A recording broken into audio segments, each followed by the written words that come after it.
আসসালামু আলাইকুম। আজ করছি ট্যাংরা মাছের দো পেঁয়াজা। পাত্রে সয়াবিন তেল দিয়ে নিচ্ছি, আর তেলটা গরম হয়ে গেলে এর ভেতরে দিয়ে দিচ্ছি একটু বেশি করে পেঁয়াজ কুচি, সাথে দিয়ে দিচ্ছি একটা তেজপাতা আর পেঁয়াজ কুচি খুব ভালো করে ভেজে নিচ্ছি। পেঁয়াজটা যখন লালচে কালার আসতে শুরু করবে তখন এর ভেতরে দিয়ে দিচ্ছি পেঁয়াজ বাটা। দো পেঁয়াজা বলে কথা, দু ধরনের পেঁয়াজ তো এখানে থাকতে হবে। ভাজা পেঁয়াজের সাথে বাটা পেঁয়াজটা খুব ভালো করে মিশিয়ে নিচ্ছি। পেঁয়াজের রস শুকিয়ে যাওয়া পর্যন্ত অপেক্ষা করছি।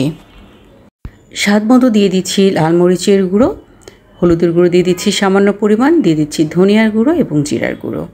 মাছের পরিমাণ অনুযায়ী এগুলো মিশিয়ে নিতে হবে। স্বাদ মতো দিয়ে দিচ্ছি লবণ, আর সাথে দিয়ে দিচ্ছি গরম পানি। এই সামান্য পানি দিয়েই মশলাটাকে খুব ভালো করে কষিয়ে নিচ্ছি। মশলার কাঁচা গন্ধটা দূর হলেই সামান্য পানি দিয়ে এর ভেতরে ট্যাংরা মাছগুলো দিয়ে দিচ্ছি। মাছ খুব ভালো করে কষিয়ে নিতে হবে। ট্যাংরা মাছ যদি ভালো করে কষানো হয় তাহলে কাঁটা থেকে কিন্তু এর মাছটা সহজে উঠে যায়, আর যদি কষানো কম হয় খাওয়ার সময় দেখবেন কাঁটা থেকে মাছটা সহজে উঠতে চাচ্ছে না। মাছ এপিট ওপিট উল্টে নেওয়ার পর চুলার আঁচটা ছোটো করে ঢেকে এটা ভালো করে কষিয়ে নিচ্ছি। দেখুন কিছুটা কিন্তু পানি ছেড়েছে, আর এই পানি দিয়ে মাছটাকে ভালো করে কষিয়ে নিচ্ছি। মাছটা এমনভাবে কষাতে হবে যেন 50% পর্যন্ত সেদ্ধ হয়ে যায়। বাকিটা সেদ্ধ হওয়ার জন্য আমি এখানে গরম পানি যোগ করছি অল্প করে। ঝোলটা যেহেতু গাঢ় হবে তাই পানির পরিমাণটা কিন্তু কম ব্যবহার করতে হবে। কয়েকটা কাঁচামরিচ দিয়ে দিচ্ছি। সেদ্ধ কাঁচামরিচ ভাতের সাথে মেখে খেতে কিন্তু খুব ভালো লাগে।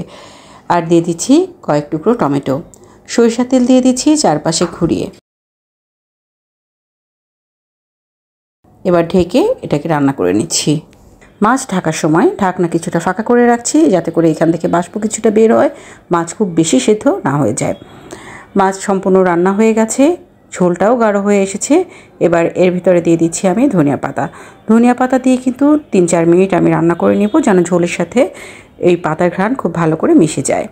তারপর আমি নামিয়ে পরিবেশন করছি। তো বন্ধুরা, আজকে এই পর্যন্ত। ইনশাআল্লাহ আবার দেখা হবে নতুন কোনো রেসিপি নিয়ে। আল্লাহ হাফেজ।